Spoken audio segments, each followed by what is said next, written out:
The last raised bed is finally in. Come with me and let me show you how I installed it.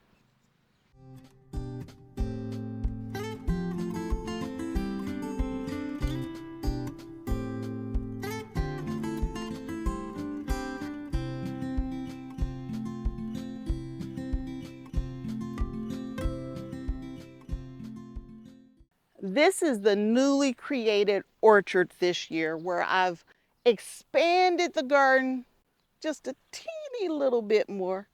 Okay, I expanded the garden a lot more, but I moved most of my fruits over here. So I have strawberries, peaches, apples. I'll have melons over here as well.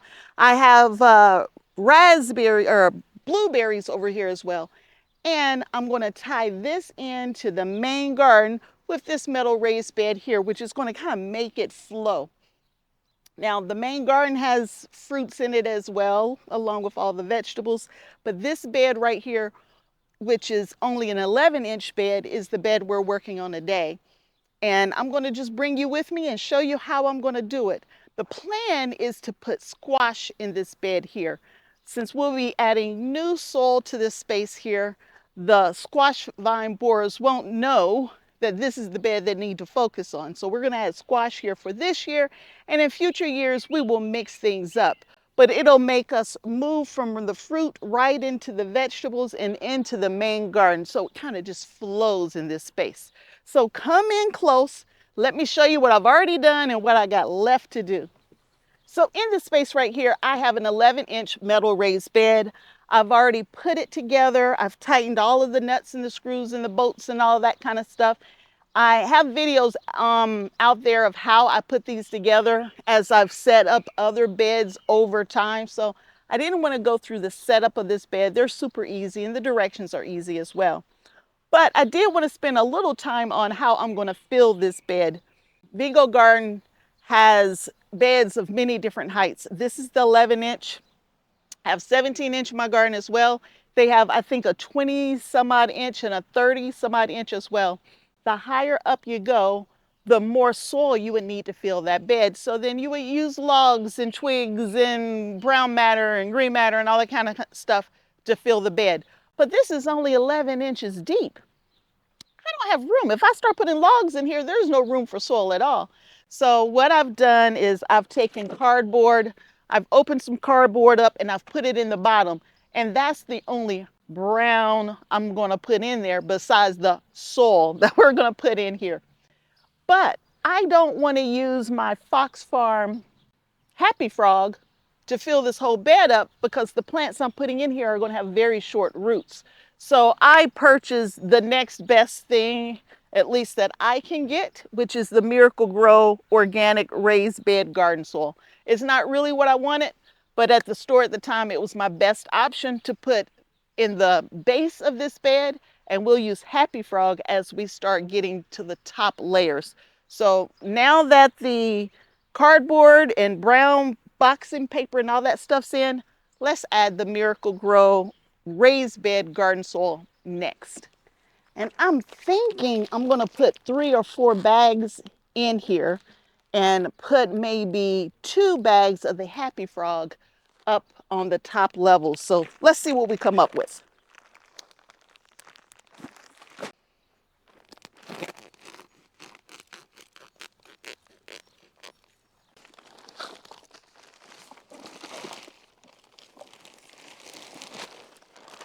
Yeah, y'all, I don't like this soil.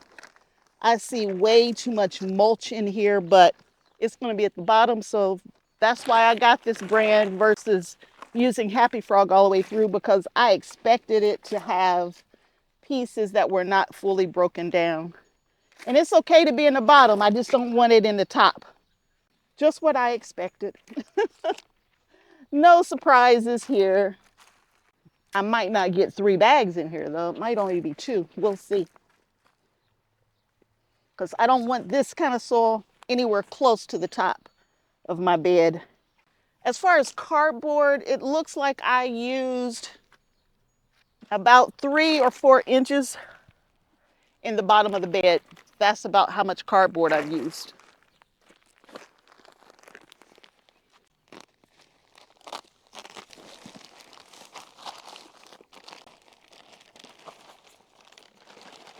So y'all, I'm thinking about adding a couple pots of flowers around the front of the bed or something like that to just really tie it in. Flowers and fruits, vegetables.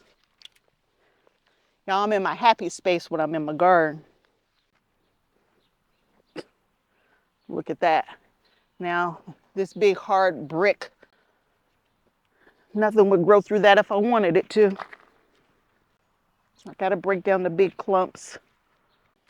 All right, I think I can get 3 bags in here, and then we'll make sure we top this off with my amazing happy frog. Y'all, it's interesting because when I go to pick up soil at the local stores, all of the soil is outside in the rain, you know, in the elements, except for the happy frog. All of the happy frog soil is stored in the store. You have to tell them you want it, and they have to bring it out to you.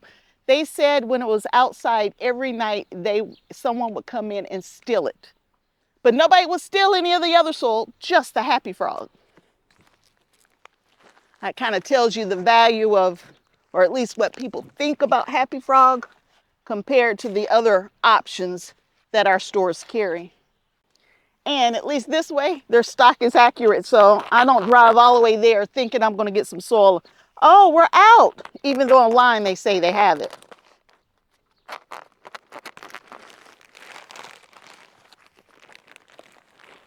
I always put in the description box all of the different soils and amendments and that kind of stuff that I use. I will not be putting the raised bed garden soil in the description box. It's not that I recommend it. So I will only put things in the description box I recommend. Even though I'm using it, I don't recommend it. I would have chose any other company's raised bed soil to do this task for me. And now it's time for our happy frog.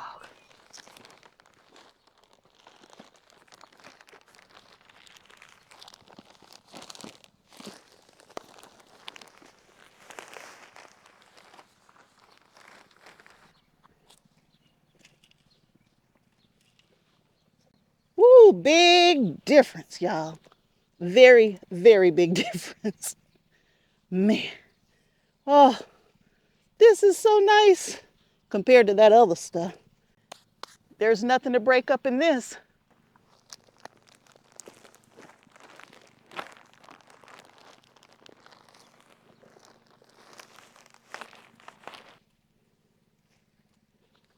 Y'all, the soil is in. That was nothing. That was easy. So it took, that was 3. It took 7 cubic feet of soil to fill this bed from the bottom to the top. That was 7. Now we're going to put our squash in here. So the squash that I've decided to put in here, these are my transplants. They're about three weeks old, I believe. And I'm going to put it in 3 different types of squash. Your squash needs a little extra space. If I'm not mistaken, the Squarefoot garden method calls for about 3 feet of space, 3 square feet. I'm going to give it 2 square feet of space because this bed is roughly 6 feet long, I think. I think it's 6 feet long. That feels a little off. Anyway, it's at least 6 feet long. And I'm going to put 3 different types and they're going to get 2 feet of space apiece. I'm going to put Italian ribbed. Here's a picture of the Italian ribbed. I'm going to put a yellow zucchini. And I'm going to put a cocozelle or something like that. There's pictures of everything that I'm putting in this bed right here. And I'm going to put 1 plant of each. That's it. 1 plant, at least that's the plan. I'm going to put it right in the center of the bed for each one of them. And so I'm only going to put fertilizer in the spots for these 3 plants, as well as the mycorrhizal for these 3 plants. So let's get them out.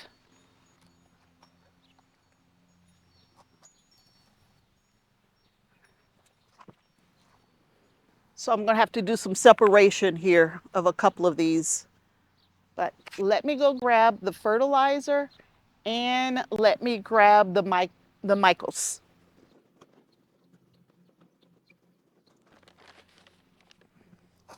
Put a little fertilizer in each one of the pockets. I'm going to mix it in. I feel like a broken record on some things that I say, but I know for some people, it's the first time that they've seen one of my videos. And so I want to make sure that they know, you know, all the important things. So we want to make sure we mix in our fertilizer. We do not want our plant sitting directly on fertilizer. Then we're going to move over to the Mykos. Mykos is different. The Mykos, you want it touching your plants.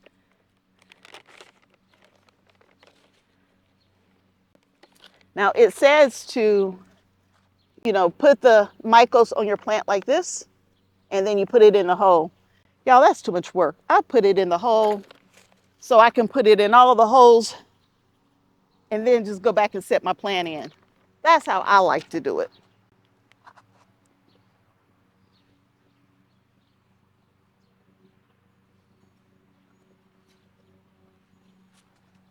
That's one. And this is the yellow zucchini. And I have 2 plants. I'm going to try to separate. Oh, that was easy. That was easy. So let me put it back. It's going to need some soil around it to keep it happy. I can't cut nothing out, y'all. I like to save all my plants.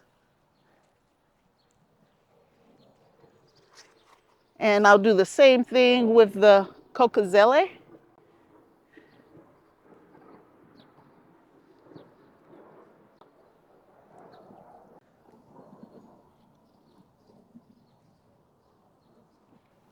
And y'all, guess what? This bed is done. I have nothing left to do on this bed except for putting the little black little edge piece around this bed. And this bed is done, y'all. This is it. I'm wrong. That is not it. I need to finish setting up the water line for this bed, and I'm going to do that with you. I'm going to try to keep this as neat as I can so you can follow me. I have a couple better videos out there if you are just interested in drip irrigation. I today am just finishing off this bed that had already started. I'm going to have to put my pieces together here. So this is going to go into the bed just like this right here.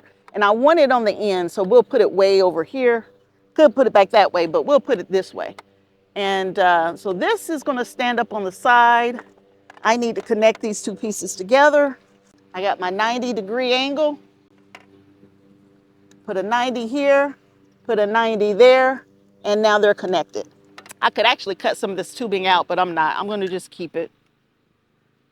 Just save a little bit of time.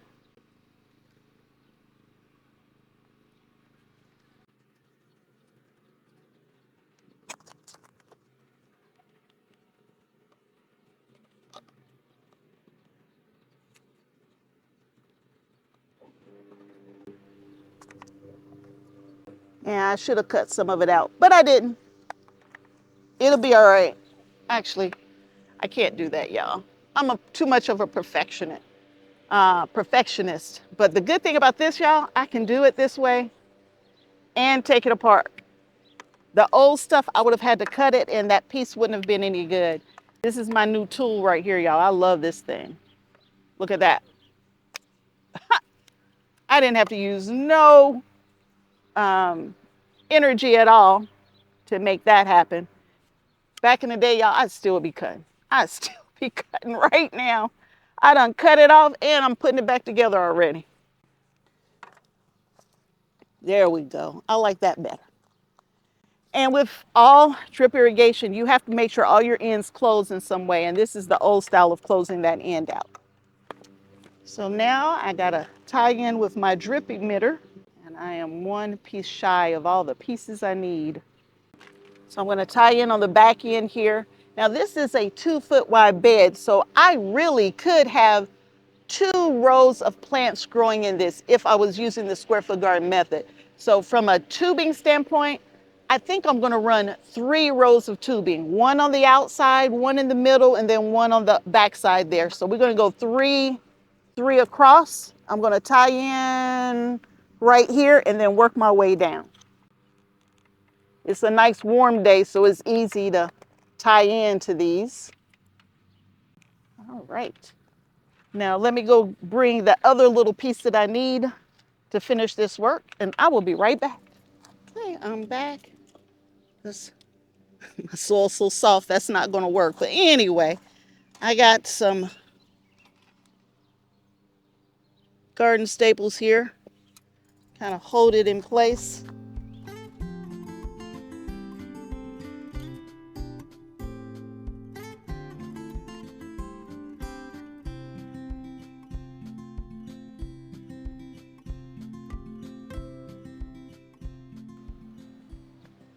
So y'all, the bed is in, the drip is in.